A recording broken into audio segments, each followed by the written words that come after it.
Getting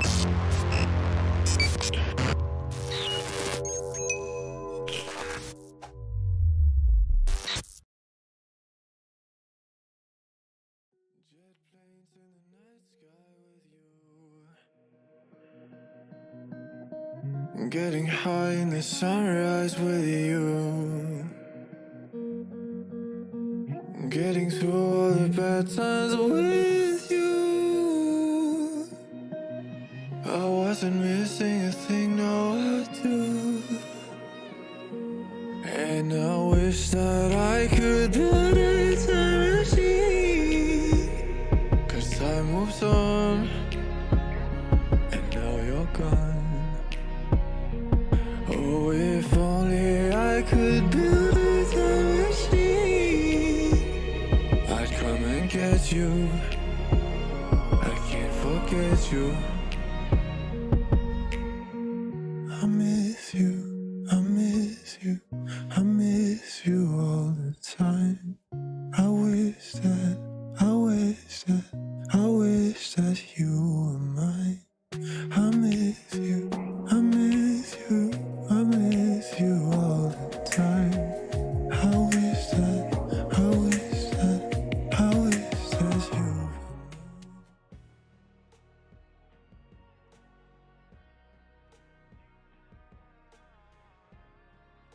Hello, everyone. Just kidding.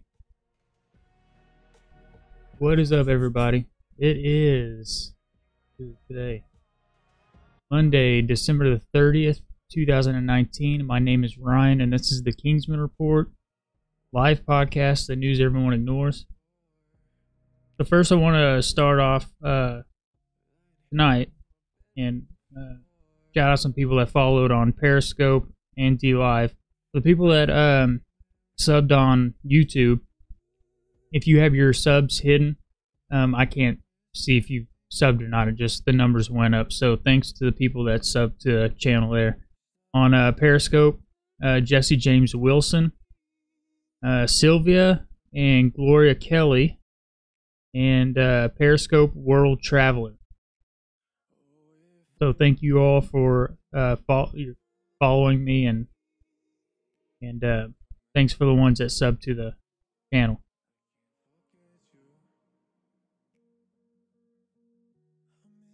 So,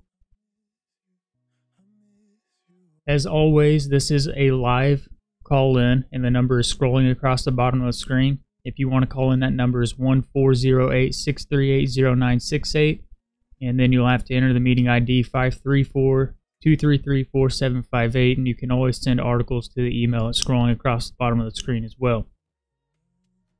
There's a chat open, and if you sub during the broadcast, then it'll pop up on the middle of the screen, and I will also shout you out during that as well. So I'm going to talk about a lot of stuff today that has to do with China, and part of it is because of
sorry, my mic went off.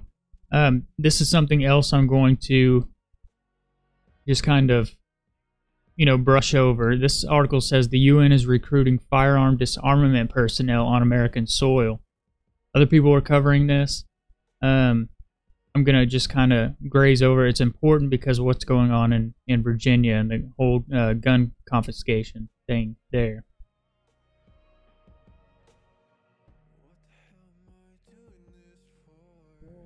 So the first article that I have for tonight says, after airstrikes, U.S. officials concerned about retaliation and Iran tensions. It says U.S. military officials said they are closely watching the reprisals for American airstrikes in Iraq and Syria against an Iran-backed militia group, which I mentioned, I believe it was yesterday in an article, with the potential for a cycle of retaliatory actions that could inflame tensions between Washington and Tehran. U.S. military carried out the strikes on Sunday against the Kataib Hezbollah militia group in response to the killing of a U.S. civilian contractor in a rocket attack on an Iraq military base. On Monday, a top Iraq militia leader warned of a strong response against U.S. forces in Iraq following the airstrikes that killed at least 25 people. U.S. military officials speaking to Reuters on the condition of anonymity said that they had little doubt the militia group would respond in some way which would lead to a new spike in tensions between the United States and longtime foe Iran. He goes on to say, I think they will retaliate, one military official said, referring to I believe it's Kataib Hezbollah, not to be mistaken with the other group. Another military official said that there were concerns that the events over the past week would lead to a cycle of retaliation.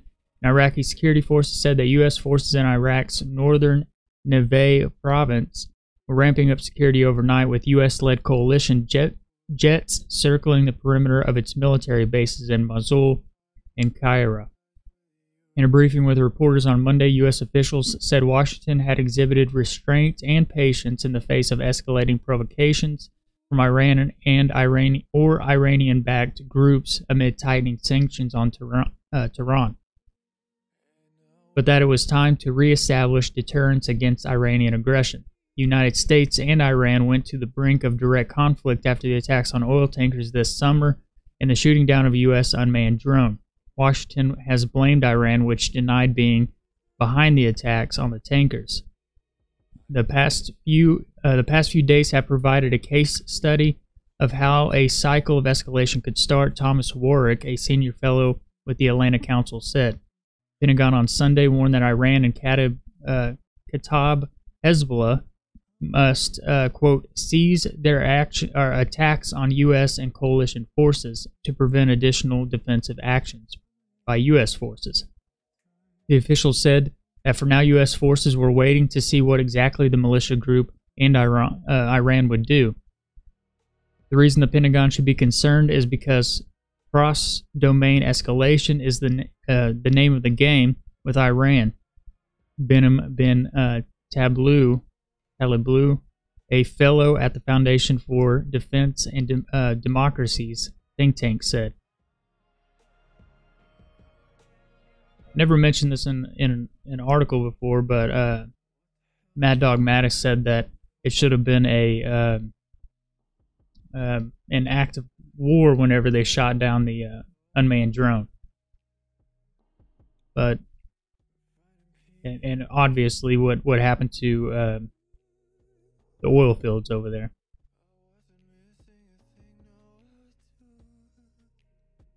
I talked a little bit yesterday about some of the U.S.'s new missiles that they have.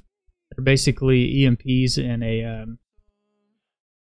a type of armament missile or whatever that could basically go out, explode over the enemy target, and disable all of their anything with a chip in it. Their communications, their missiles that have chips in it can basically fry everything.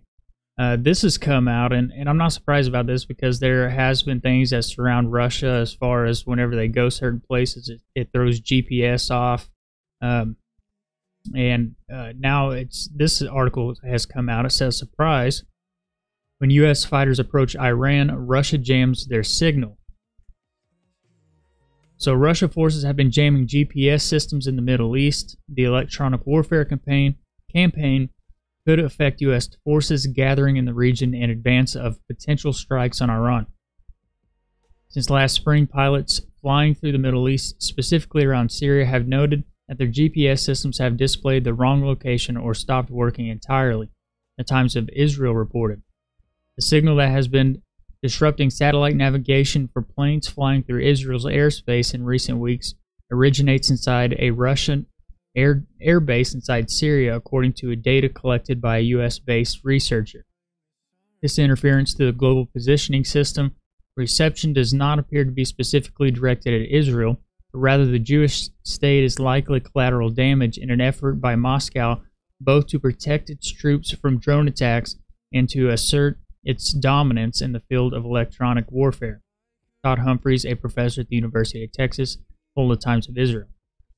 Israeli sources are, quote, increasingly convinced that 3 weeks of GPS disruptions for civilian flights are a side effect of Russian jamming and spoofing in Syria, Breaking Defense reported. Moscow is trying to interfere with both Western airplanes, including cutting-edge stealthy F-22s and F-35s, and improvised terrorist drones.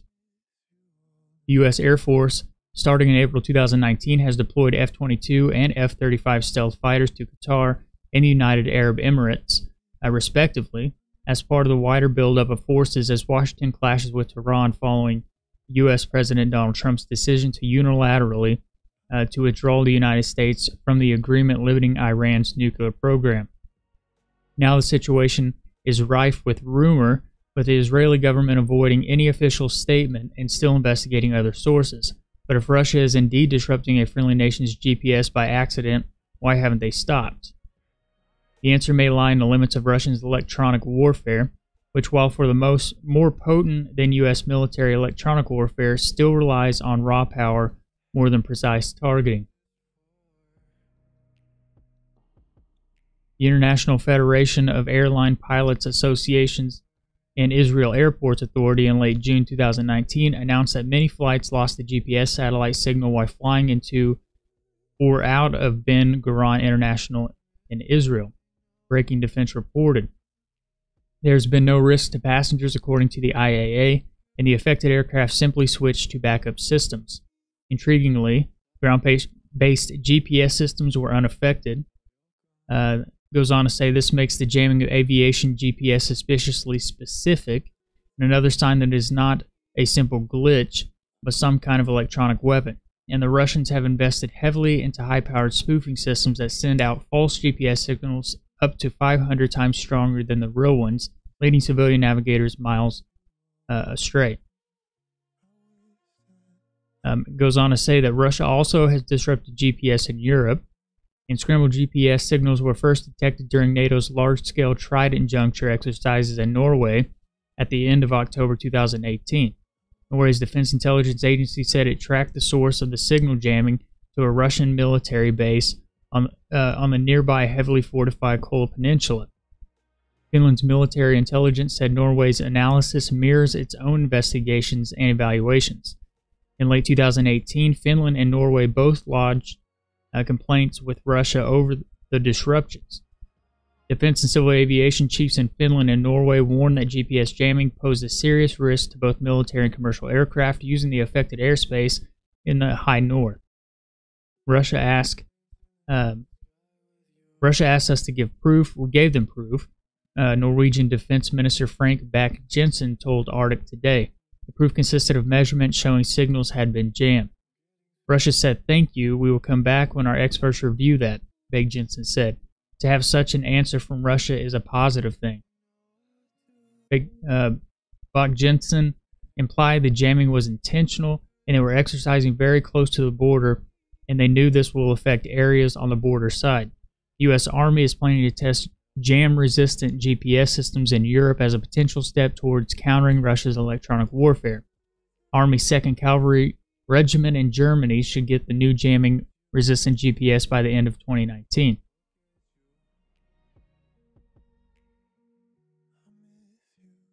So we're completely going, everything is going to electronic warfare. I actually have some more tech news tonight where hackers have accessed another brand of home security cameras. So it seems like, you know, all of our electronics are vulnerable now. It just seems like whether it's military, you know, civilian, everything is being hacked, or they're creating things to disturb our enemies, or they're creating stuff to disturb us. So I don't like this guy, and I don't care if you like him or not, but this he's should have just kept his mouth shut. This article says Beto gets brutally mocked for saying church shooting shows Texas gun laws, quote, clearly don't work. From what I saw in the video, and if you haven't watched it, I'm obviously not going to play it on here. It's not. It's pretty off, you know, in the background, but you can clearly see what happens. The gentleman that actually shot and killed the person with the shotgun, I'm glad he was there. I'm glad that he carried a gun, and he represents every reason why people should be allowed to exercise their Second Amendment, and why they should be able to use their God-given right to protect themselves and their family. This guy, Beto O'Rourke, is a moron. And I like how it says here, failed Democratic presidential candidate Beto O'Rourke reacted to a weekend church shooting in White Settlement, Texas by criticizing the state gun laws. O'Rourke, a proponent of a stringent gun control measures who has called for international confiscation of firearms, said on Sunday in a tweet that the shooting shows clearly what we are doing in Texas and what we are doing in this country when it comes to guns is not working. It clearly did work, and had that fella not had that gun there, if you guys want to read more, all the articles that I read are in the description. Had he not been armed with a firearm, then it would have been a lot worse than it was. So continue to pray for the two other individuals that were killed by the shooter there in Texas. So I've read an article before, I believe it was last week, where police officers, and it was in California, pulled a guy over because he had called the police and said that he was carjacked, and he somehow got his car back. He didn't, you know, phone the police department and tell them to cancel, to be on lookout. So they saw him driving, they saw the car, they pulled behind him, and instead of asking for his identification and finding out was it the person that stole the car or was it the owner of the vehicle, they tased him, pulled him out of the car, slammed his head on the door jamb of the car, and killed him. Some of these cops out here just go way too hard when it comes to this stuff. This, I think, is ridiculous. I don't care if she was acting erratic. You're telling me that these Florida police officers can't detain a 70-year-old woman? I mean, come on, man. So this article says, Florida woman tased by police 3 times in her own home on her 70th birthday. Barbara Pinckney talks about what happened when officers came knocking at her door on Thursday. A sheriff's deputy in Florida used a stun gun on a woman on her 70th birthday after she refused to let them inside of her home to look for her grandson. Barbara Pinckney of Bradenton and Manatee County was then arrested for felony battery on a law enforcement officer and obstructing justice. Right. This is what happens, okay? I've experienced this myself. When you exercise your constitutional rights and they know that you know your rights and they feel that they can get away with it, some, not all of them. I mentioned before my grandfather was a police officer in McAllen, Texas. I don't have anything against police officers. I have, you know, things against crooked police officers. But what happens is if a lot of times if you practice your constitutional rights and they know that you understand, she didn't have to let him in her house. If they didn't have a warrant especially, she didn't have to let him in her house. So what they'll do a lot of times, especially with younger guys, is they'll put the whooping on them, and then they'll turn around and file charges on that person and to cover their own hide. I've personally experienced cops covering their cameras up, all types of things in real life, not watching videos or whatever. I've witnessed it firsthand. It says it all happened early in the morning, the day after Christmas, when officers came knocking at 7:30 a.m. We heard the knock at the door. Actually, there wasn't a knock. I think they kicked the door.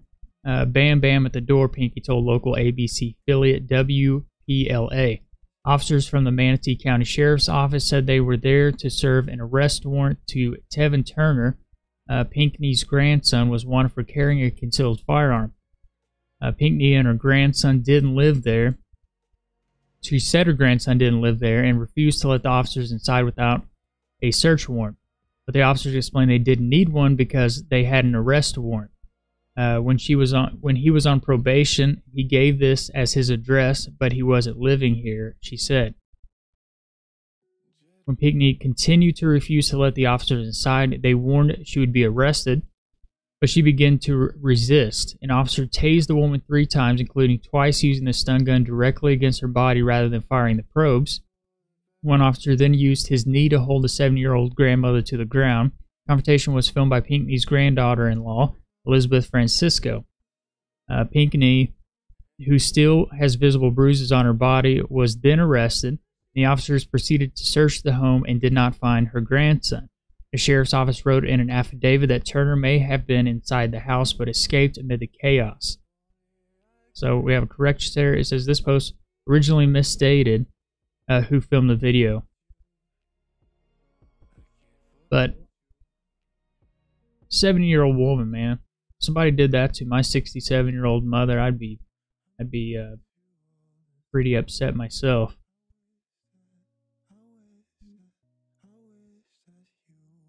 So I talked yesterday about a church being threatened to lose their religious designation because they're housing homeless. So I talk a lot about what goes on with the church. I have another article where they're saying that people with religious ideology, it's contributed to brain damage. So it doesn't matter if you're Jewish, Christian, whatever it is. All this stuff is going to start to happen where you're going to see the degradation of people bad-mouthing the church, or people with religious affiliations, church organizations, helping the homeless, anything that's good. You're going to start seeing the further we progress into this takeover, this Agenda 21 2030 takeover, you're going to start seeing more of this stuff. And people just soulless people. So Mobile police officers ridicule homeless people. There was a picture to this. I don't have it on here. They're basically holding what they would call a mat that they sleep on, and it had a bunch of writing on it, and they're grinning in the picture. And this hits personally to me because I did homeless ministry ever since I was 16, up until just a few years ago. 2 Mobile police officers have caused outrage online after an image of them appearing to ridicule homeless people went viral over the holiday period.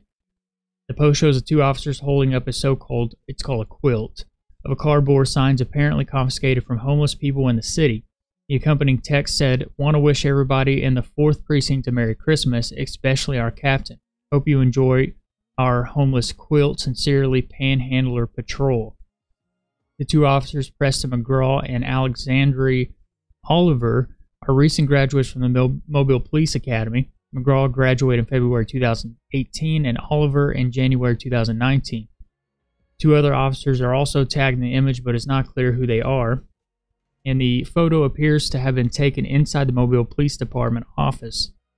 Mobile Police Chief of Police Lawrence, I'm not even trying to pronounce that name, who has long been an advocate for homeless people in Mobile, offered apologies on behalf of his department for the post. As a police department entrusted with serving and protecting our community, we offer our sincerest apology for the insensitive gesture of a Facebook post by 2 of our officers, where they were holding up a homeless quilt made of panhandling signs, said the chief.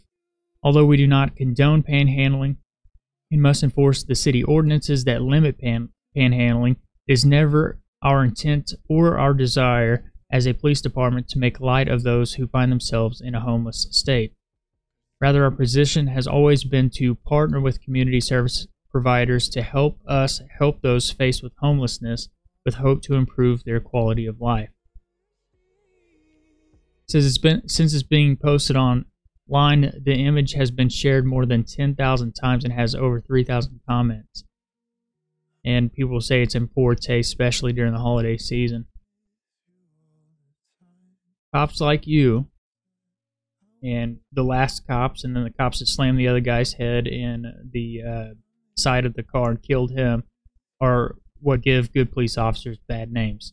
My grandfather would be rolling over in his grave if he had to deal with you guys. If he was the lieutenant of your group that you work over. So this is what I'm saying, like the attack on religion or Christianity or whatever. I'm not going to really read a whole lot of this article, but it says link between religious fundamentalism and brain damage established by scientists. A study published in the Journal of Neuropsychologia,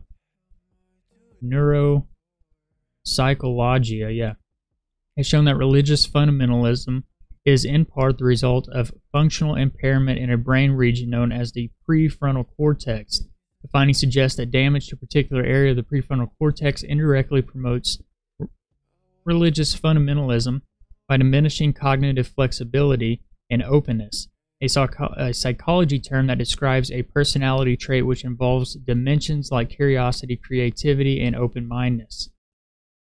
Religious beliefs can be thought of as a socially transmitted mental representations that consist of supernatural events and entities assumed to be real. Religious beliefs differ from empirical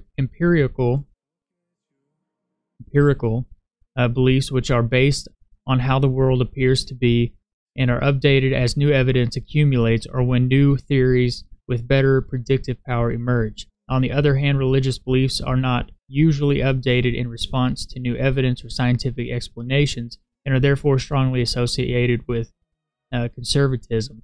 See, that's what they're trying to get here. You see what I'm saying?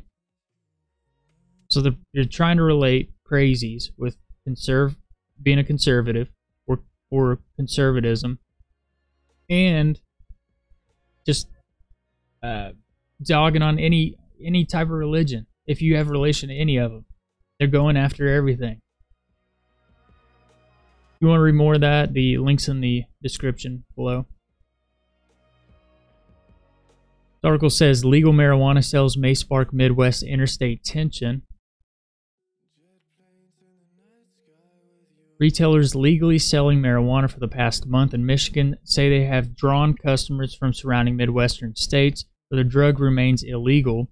And as Illinois prepares to join the recreational market on Wednesday, officials are renewing warnings to consumers against carrying such products over state lines. The dynamic is familiar for states on the West and East Coast, where the sale and use of marijuana has been broadly allowed since Colorado's market opened in 2014, despite a federal ban that created a patchwork of legal and cultural snares. Nebraska and Oklahoma went so far as to file an unsuccessful lawsuit against Colorado, arguing that its marijuana law would have ill effects for surrounding states.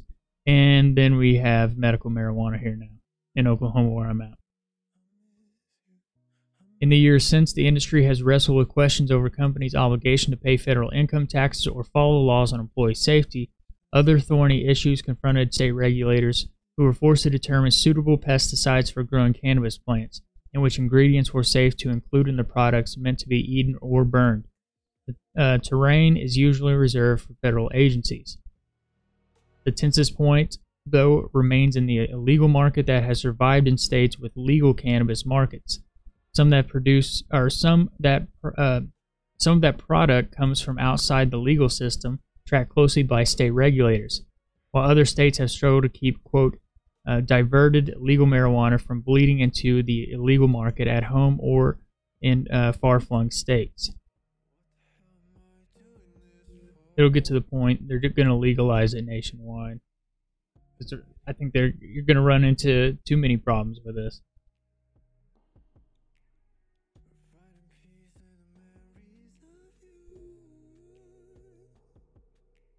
so I may pronounce this wrong, but it says the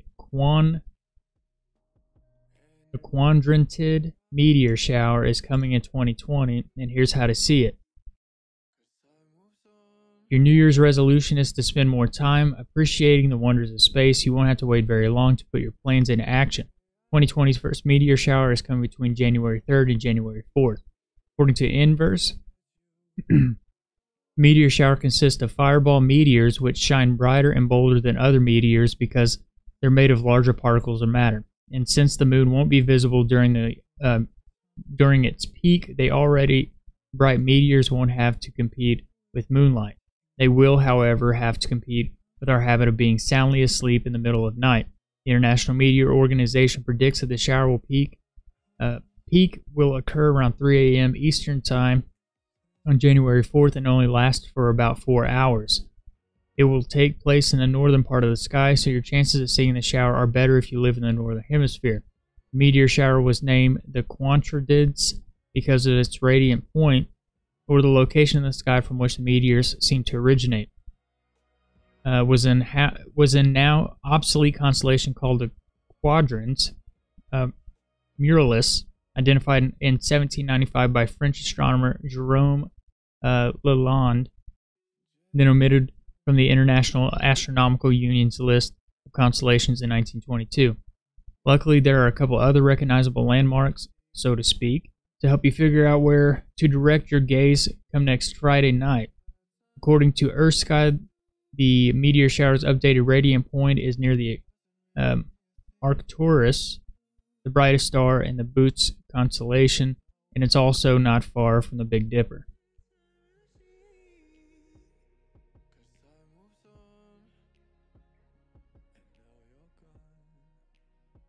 This article says Warren Buffett is spending billions to make Iowa the, quote, Saudi Arabia of wind, but climate change isn't the reason.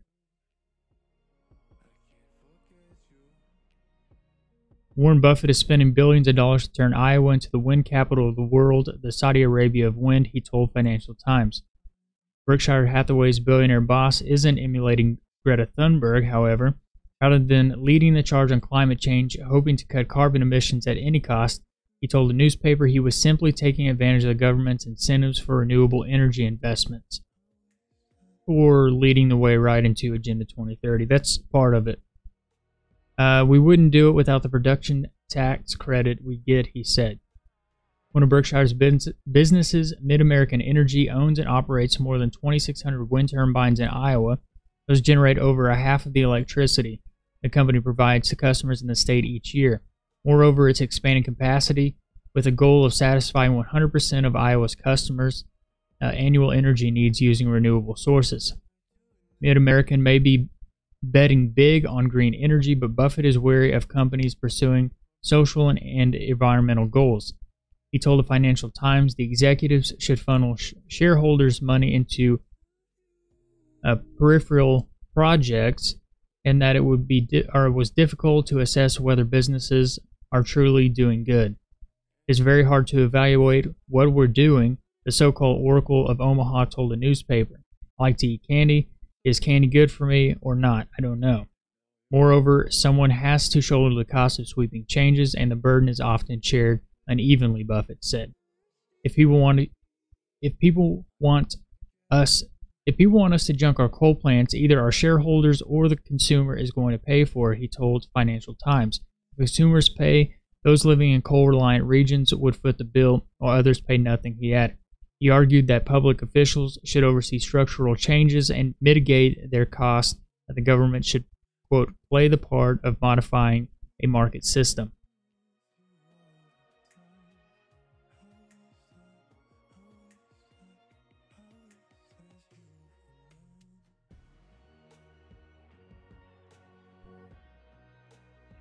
So the next article here is New York doctor sues Apple over irregular heartbeat detection. So I read this a couple days ago, not on any podcast, but I read this a couple days ago and I found it interesting. It says the heart monitoring technology inside the Apple Watch may be useful for scientific studies and even saving lives, but one doctor believes it's also straight up theft. New York University cardiologist Dr. Joseph Wiesel, I guess it's Wiesel, has sued Apple over allegations that the watch violates a patent method for detecting atrial fibrillation.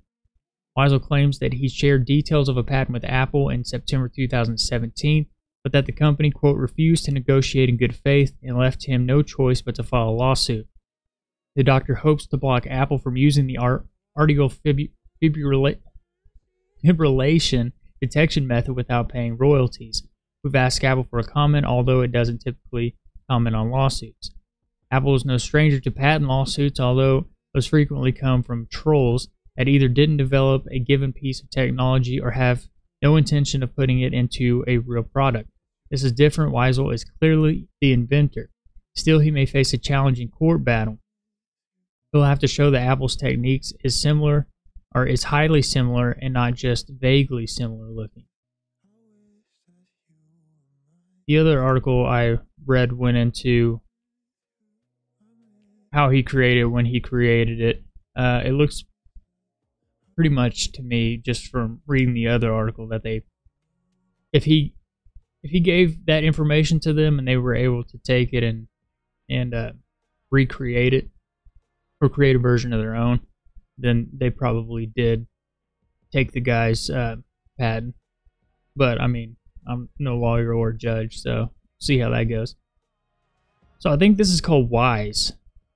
WISE, data leak exposes 2.4 million customers.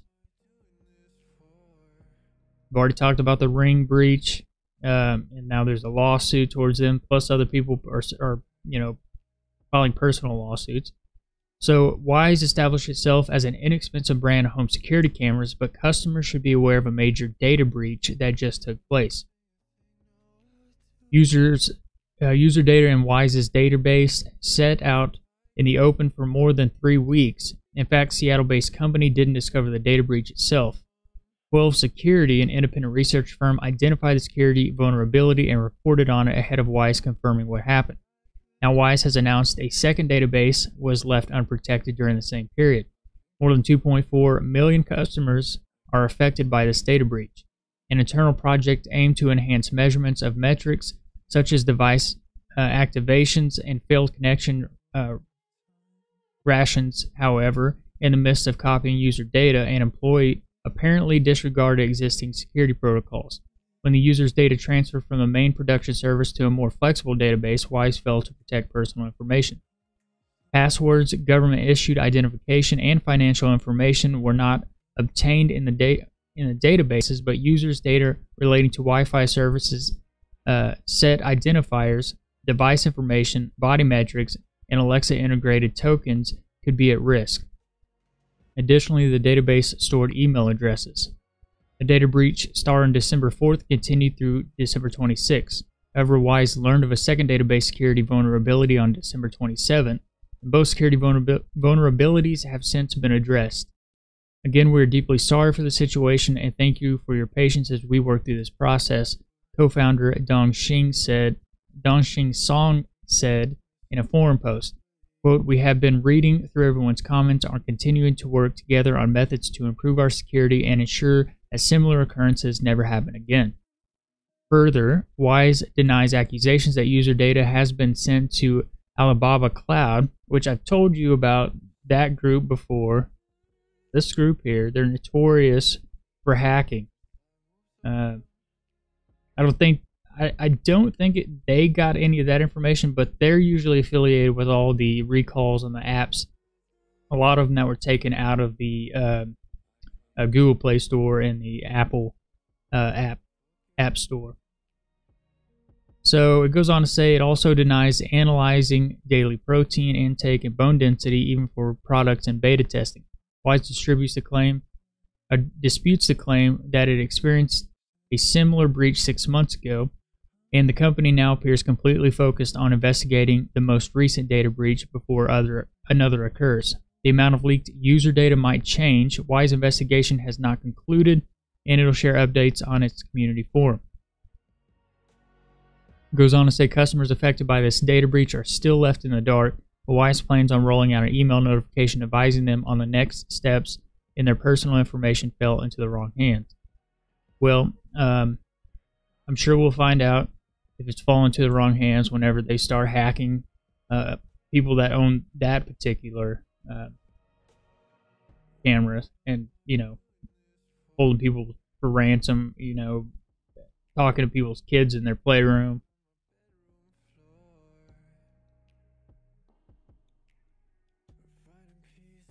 This article says, Scotland open for business in pioneering driverless vehicles.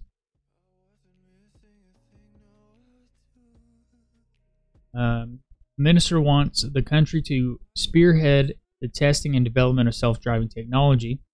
Transport Scotland's new roadmap for Scotland sets out plans to put Scottish business at the forefront of innovation. One of its first projects is a fleet of autonomous buses running from Fife to Edinburgh via the Forth Road Bridge. A consortium of partners from government, industry, and academia are collaborating in the design, development, and operation of the full-sized fleet. The plan is designed to keep Scotland at the forefront of developments in the connected and autonomous vehicle industry. The CAV roadmap sets out the future vision for how Scotland can benefit from and contribute to the sector. According to a recent report by the Society of Motor Manufacturers and Traders, more than 95% of the vehicles on the road in the UK will be connected vehicles by 2025.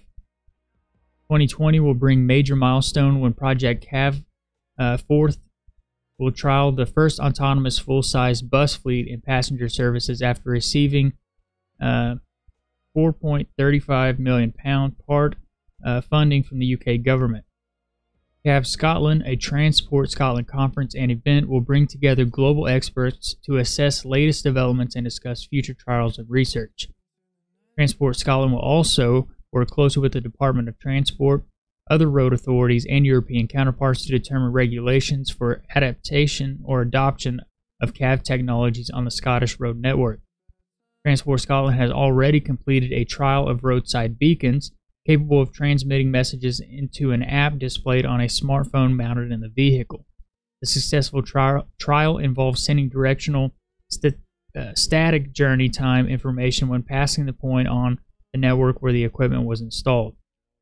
The report says the diversity of Scotland's strategic road network offers opportunities for testing and trailing connected and autonomous vehicles and the technologies that will enable them.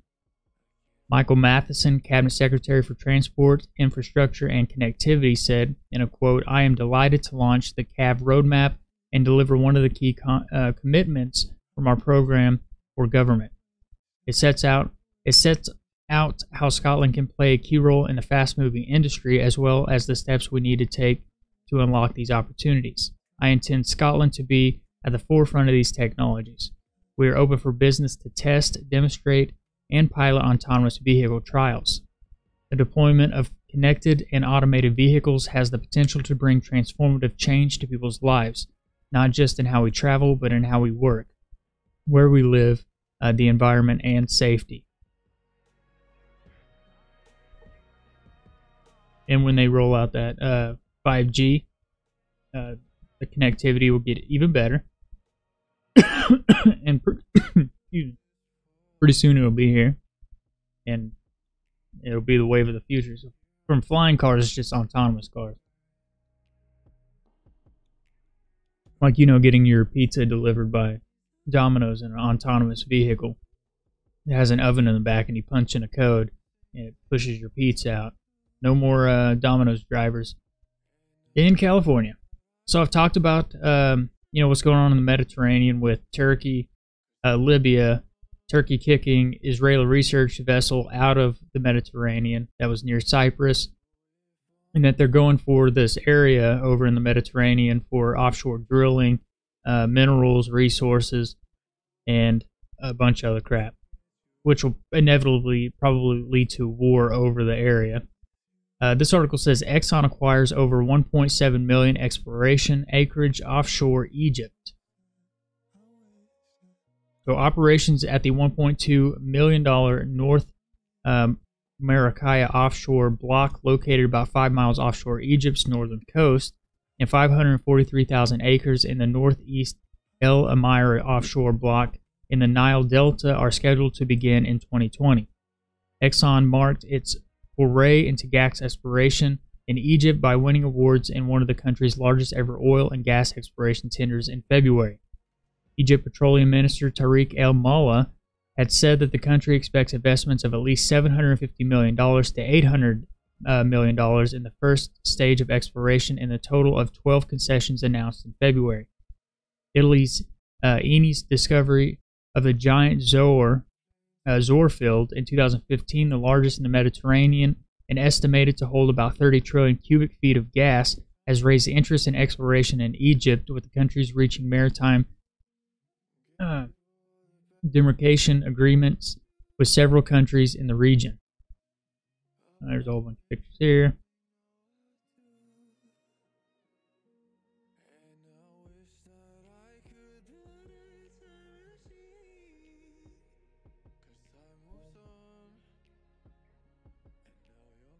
Now, this word here is pretty big, and I don't think I've ever seen this before, but it's pyrocumulonimbus thunderstorms. So the bushfires in Australia are so big they are generating their own weather, pyrocumulonimbus thunderstorms that can start more fires, which I think is crazy. It's not like they're going through enough already. There's people trapped on islands there. Australia's absolutely burning to the ground. The bushfires in Australia are now so big that they're generating their own weather in the form of giant thunderstorms that start more fires, according to the Bureau of Meteorology in Victoria. Pyrocumulonimbus clouds have developed to altitudes over 16 kilometers in the east Gippsland this afternoon. These fire-induced storms can spread fires through lightning, lofting the embers and generation of severe wind outflows, the Bureau tweeted on Monday.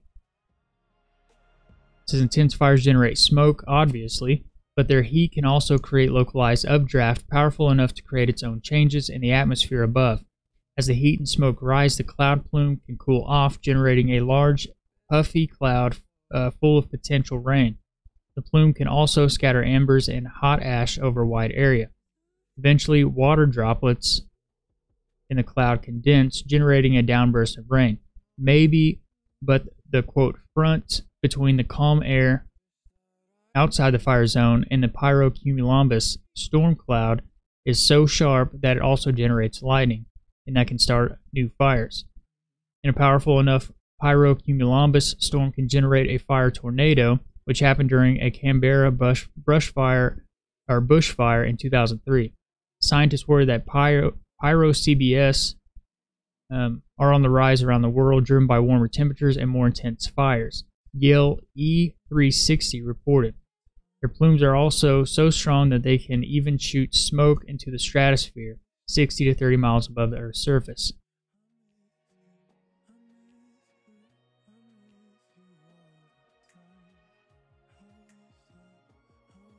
So here's a time-lapse video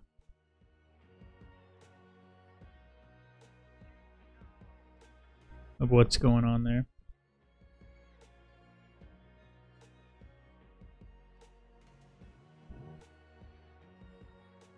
So that's what that is. And you can see the rain down here at the bottom. I know the people listening on the podcast aren't going to be able to see this, but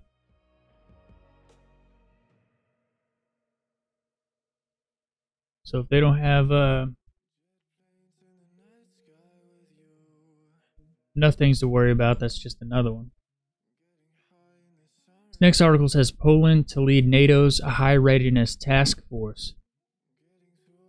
Poland's army will be the leader of NATO's Very High Readiness Joint Task Force, the military bloc announced on Monday. The task force, created in 2004 in response to Russia's annexation of Crimea, and also known as the Spearhead Force, has thousands of troops on constant standby and ready to deploy. NATO's statement said that 3,000 to 6,000 soldiers serving in the task force will be from the Polish army. Leadership revolves between NATO member states every year, and Poland will have the responsibility beginning January 1st, replacing Germany.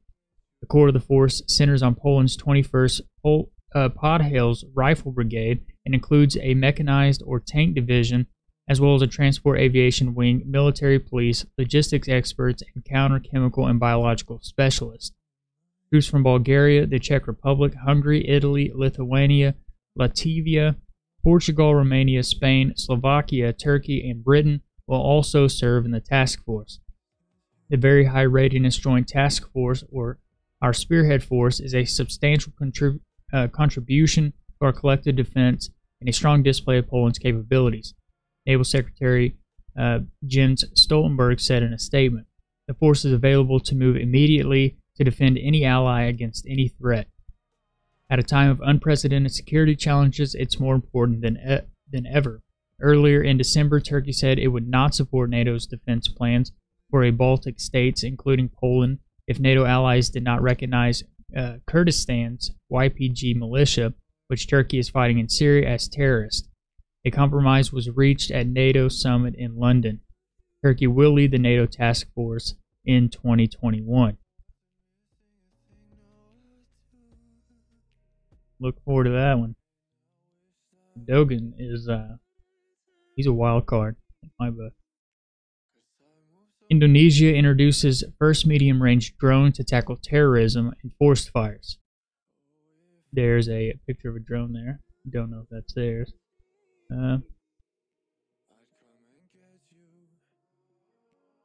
This is from Bandung. Bandung is Indonesia's state-owned airspace company. Dirgantara Indonesia introduced on Monday 2 prototypes of a new medium-altitude, long-endurance unmanned aerial vehicle, or MEL UAV, designed for both civilian and military uses. The drone will help the government ward off territorial threats from the archipelago and keep an eye on potential threats including smuggling, terrorism, and natural resources theft, the company claimed. Its first flight is targeted to be carried out next year, and as of now, we are still undergoing the manufacturing development process. Dirgantara President Director Elfin Giantoro said at a company's rotary wing hangar in Bandung, West Java. The MEL UAV requires a 700-meter runway for takeoff and landing and is capable of cruising to up to 20,000 feet at the highest speed of 235 kilometers per hour, and it can also stay in the air for up to 30 hours. In its development, the aircraft will be armed with missiles as well, he said. Dirgantara, I guess is how you pronounce that, which also produces small propeller aircraft, is developing 2 prototypes for flight and structural test at the Agency for the Assessment and Application of Technology, or the BPPT, with an aim to get certification by 2024. The military version of the drone will require separate certification from the military's Ministry of Defense, expected by the end of 2021. The MEL UAV also aims to tackle the country's perennial issue of forest fires through forest and land supervision. Forest fires occur every year, and they require a continuous supervision on cloud climate hotspots and the water level of the peatlands, BBT head Hasman Riza said. A synthetic aperture radar, or SAR, can detect water content of up to 30 centimeters under the surface level. The detected lands in need of moisture can be watered to prevent forest fires and hotspots, Haman said.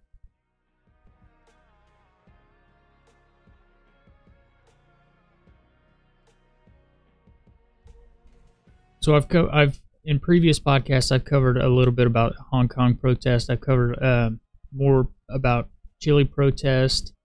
The Chilean people. I've talked about the Lebanese. I've talked about a lot of protests that are happening everywhere.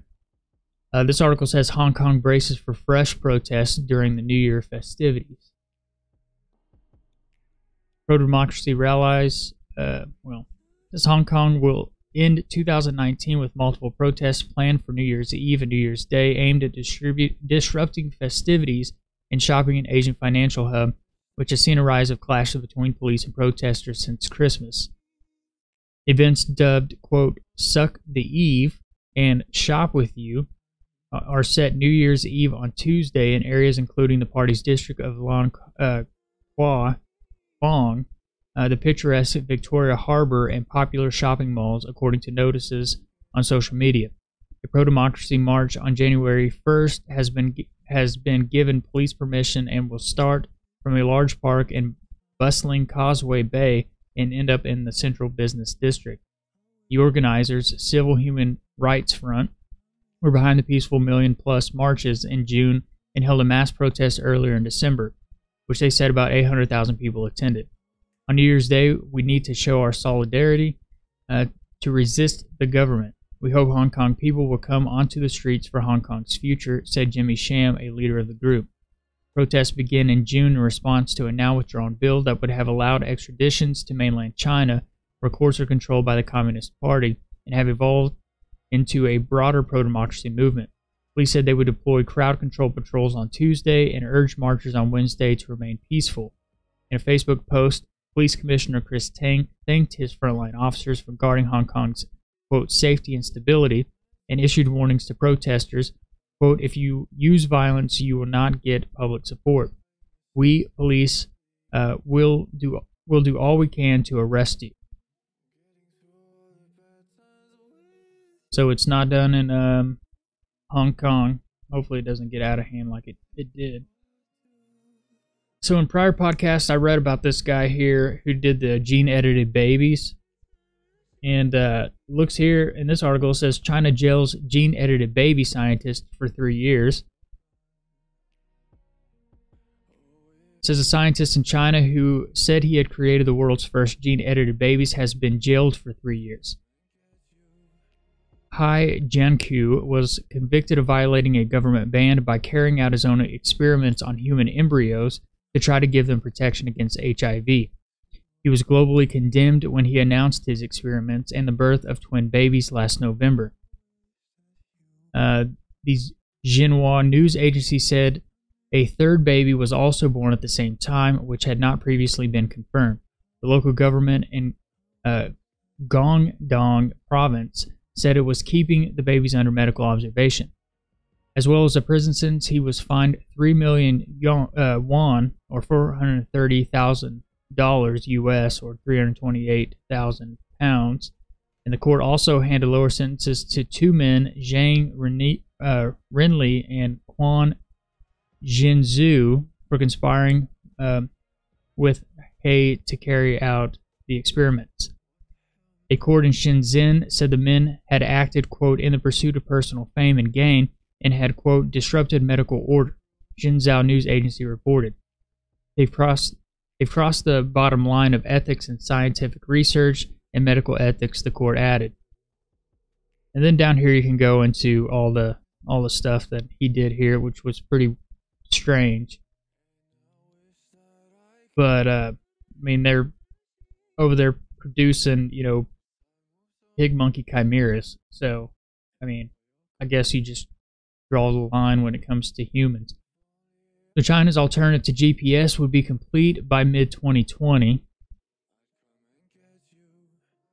China's competitor to GPS is nearly finished after years of work, and project lead Ren Xinkui has revealed that the navigation satellite system core was completed earlier in December, and that the last two satellites should reach orbit before 2020. This will technically be the third phase of Baidu, which first rolled out in 2000, but it represents the culmination of the satellite system in its present form. You won't see major upgrade until 2035, Rand said. Most Chinese users won't have to lift a finger to take advantage of the new network. About 70% of Chinese smartphones already support Baidu, according to Nikkei. There are already about 120 partners lined up to use Baidu for mapping technologies. As with Russia's GLONASS, China push for self-deployed navigation is all about independence. U.S. runs GPS, and that gives it the option of disabling access in the name of its political and military interests. Baidu ensures the location services continue unhindered and gives China positioning that goes well with emerging technology like 5G and self-driving cars. And that's exactly what they want to do. Right here. It says China's push for self-developed navigation is about independence. So what I'm about to get into is going to have to do with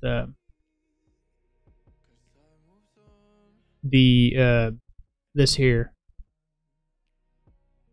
which is important because I've mentioned in prior podcasts that the U.S. Federal Reserve, I showed the article at the beginning of the podcast, the U.S. Federal Reserve is contemplating creating their own cryptocurrency, and then China's also doing that. So it's all these other countries getting their independence away from our country, becoming, financially stable, economically stable, without so much dependent upon us. And that could be good, it could be bad. We'll just have to see. This article says China's Huawei gets India nod to participate in 5G trials. So it says the Indian government has allowed Chinese telecom company Huawei Technologies to participate in trials for 5G networks, company spokesman said on Monday. India's nod to Huawei comes at a time when the global rollout of 5G technology has been complicated by U.S. sanctions against the company. The United States has been lobbying allies not to use Huawei's networks equipment in their 5G networks because of their apparent lust for hacking. Indian television channel CNBC TV18 reported the news first, citing a senior official. The trials will be held in January, according to the official the channel reported. India's telecom department was not immediately available for comment. It goes on to say the telecom department will meet operations on December 31st to confirm the timing for 5G trials, saying all wireless operators in India had received in-principle approvals to conduct the trials.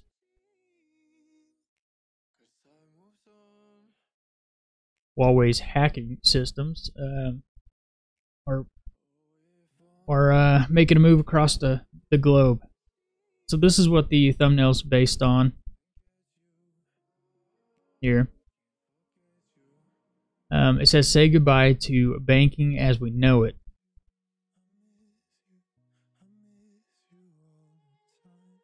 So it says it's far bigger than that. Yes, just like other cryptocurrency, or for that matter, cigarettes and prisoners of war camps, the upcoming digital yuan will be, quote, tokenized money, but the similarity ends there. The crypto yuan, which may be an offer as soon as 2020, will be fully backed by the central bank of the world's second largest economy, drawing its value from the Chinese state's ability to impose taxes in perpetuity. Other national authorities are bound to embrace this powerful idea. Little is known about the digital yuan except that it's been in the works for 5 years, and Beijing is nearly ready to roll. The consensus is that the token will be a private blockchain, a peer-to-peer network for sharing information and validating transactions, with the People's Bank of China in control of who gets to participate. To begin with, the currency will be supplied via the banking system and replace some part of physical cash. That won't be hard given the ubiquitous presence of Chinese QR code-based digital wallets such as Alipay and WeChat Pay. So they're already pretty much, because of these two apps here, our cashless society. They've also booted out certain cryptocurrencies over there. They may have gotten rid of Bitcoin, but they're pretty much already cashless. This is why I tend to think that cryptocurrency is going to be the one world currency, that everyone is going to be operating on a currency. Especially, our country doesn't really have a gold backing anymore, and we already have a blockchain. We can create a blockchain, and then you can give it its worth. So it sounds like that's what they're doing here. They're going all the way cashless. It goes on to say it may start small, but the digital yuan can disrupt both traditional banking and post-Bretton Woods system of floating exchange rates that the world has lived with since 1973. No wonder that for China, blockchain and the yuan digital currency are a national strategic priority, almost at the level of interest, says Sanford C. Bernstein and Company, FinTech Analysis Gautam Shingani. Ever since the advent of the 17th century goldsmith banker in London, the most crucial thing in banking has been the ledger, a repository of irrefutable records to establish trust in situations where it doesn't exist. When Peter in Vancouver agrees to send money to Paul in Singapore, they're forced to use chain of interlinked intermediaries because there's no ledger in the world with both of them on it. Blockchain's distributed ledger make trust irrelevant, and Paul devises a secret code and shares its encrypted version with Peter, who uses it to create digital contract to pay Paul.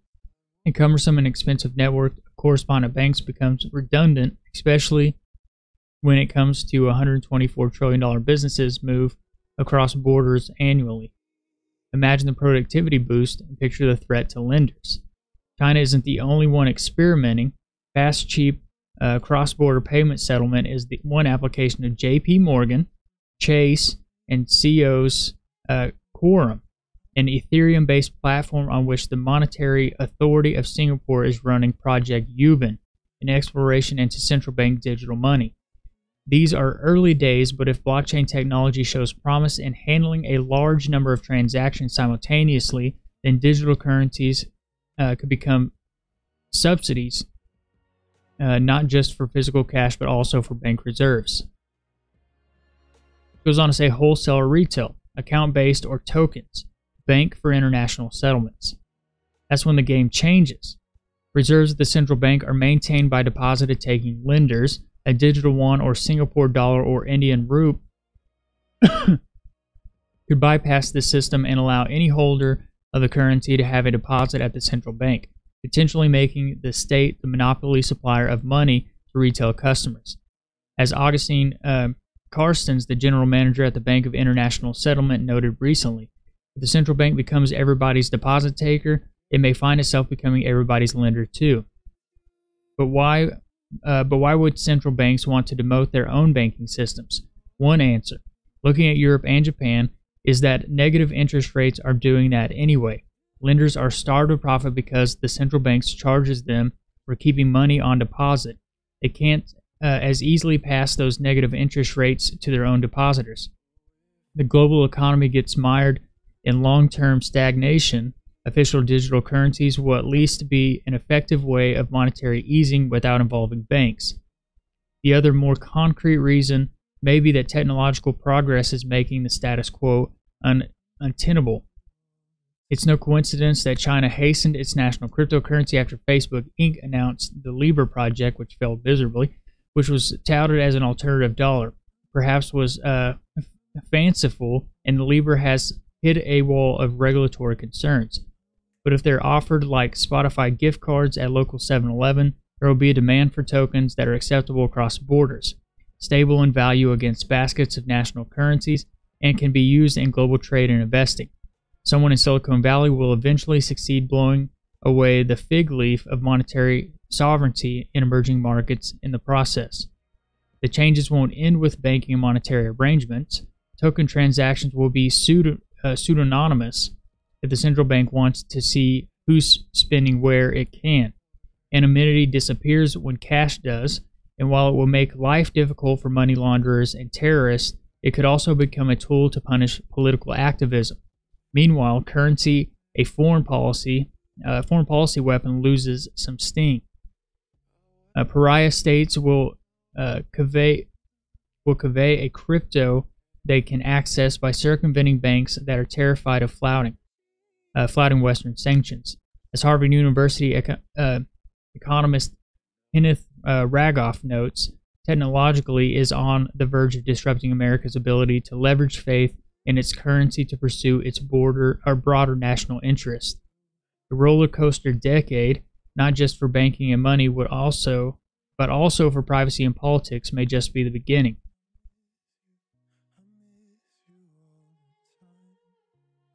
So I've mentioned, I continue to say this about the cryptocurrency, and I've said it about this article here, Federal Reserve examining creation of its own cryptocurrency. This is where I think that we're going. I think that eventually we're all going to get away from a cash society, and all these other countries, China, one of the biggest economic structures in the world, is going first at it. So it'll be just a matter of time before our Federal Reserve adopts this ideology. They create a cryptocurrency that is interchangeable, kind of like you can do Ethereum and Bitcoin. You can interchange them, Bitcoin Cash. You can take all those different Bitcoins and you can interchange them for one another. It may have lesser value than the other,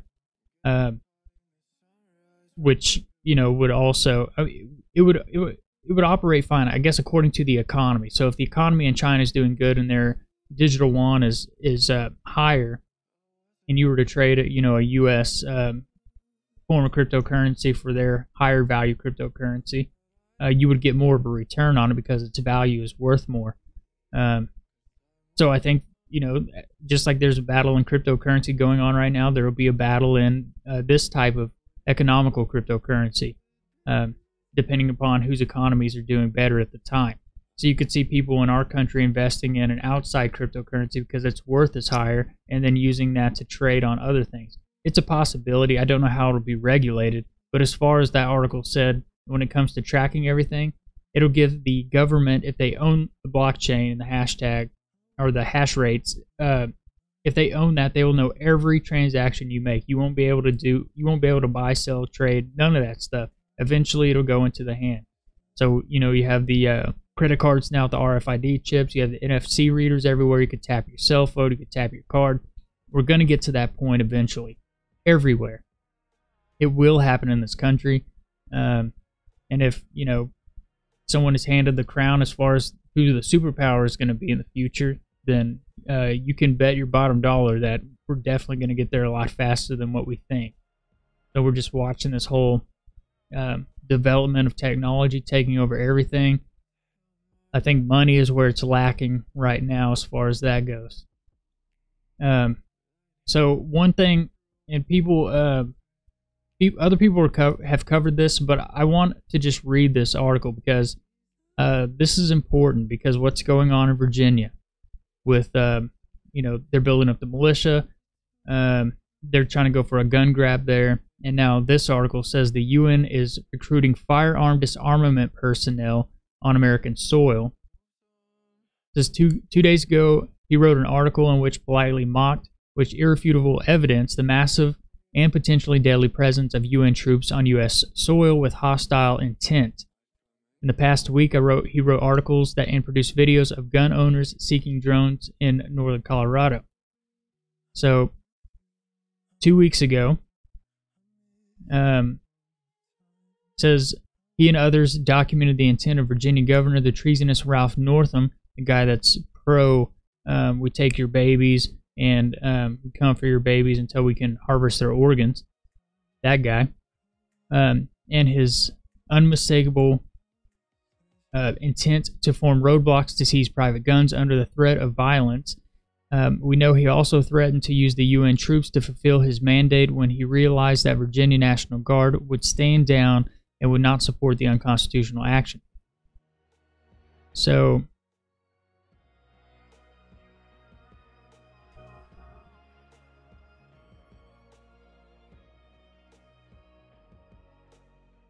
this article goes on for a while here.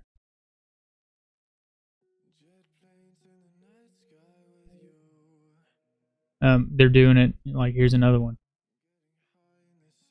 It says, in conjunction with DHS, Colorado LEOs, law enforcement officers set up mock checkpoints, and this was taking place during the H1N1 scare, and the checkpoint was designed to be a mandatory checkpoint for vaccine compliance. All of this stuff is coming. So, I'll put this link in the description later, but this is something you guys should keep an eye on too. And as always, if you guys want to support the podcast, you can go to the Kingsman Report on Anchor. You can become a monthly contributor. You can also leave a message for the podcast there. That's what the website is. It has links to everywhere the podcast is available down here. And you guys can go there and check that out. So I'm going to go ahead and sign off here for tonight. That's pretty much all I have. If you guys want to send any emails, you can send those to the email address that's scrolling across the bottom of the screen at kingsmanreport2019@gmail.com. And as always, I'm live Sunday through Friday at 7 p.m. So until tomorrow at 7 p.m., you guys take care of one another. Shalom and God bless.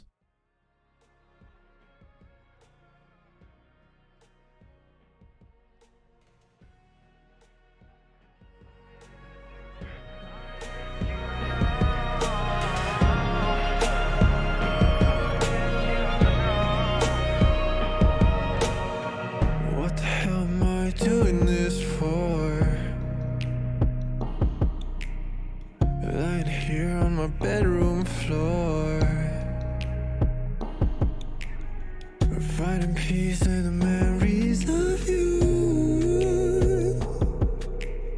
I wasn't missing a thing, no, I do. And I wish that I could build a time machine, 'cause time moves on, and now you're gone. Oh, if only I could build a time machine, I'd come and get you. Shout out to The Voice on Periscope for following during the broadcast. Tune in tomorrow, 7 p.m. I'll be live for another live call-in.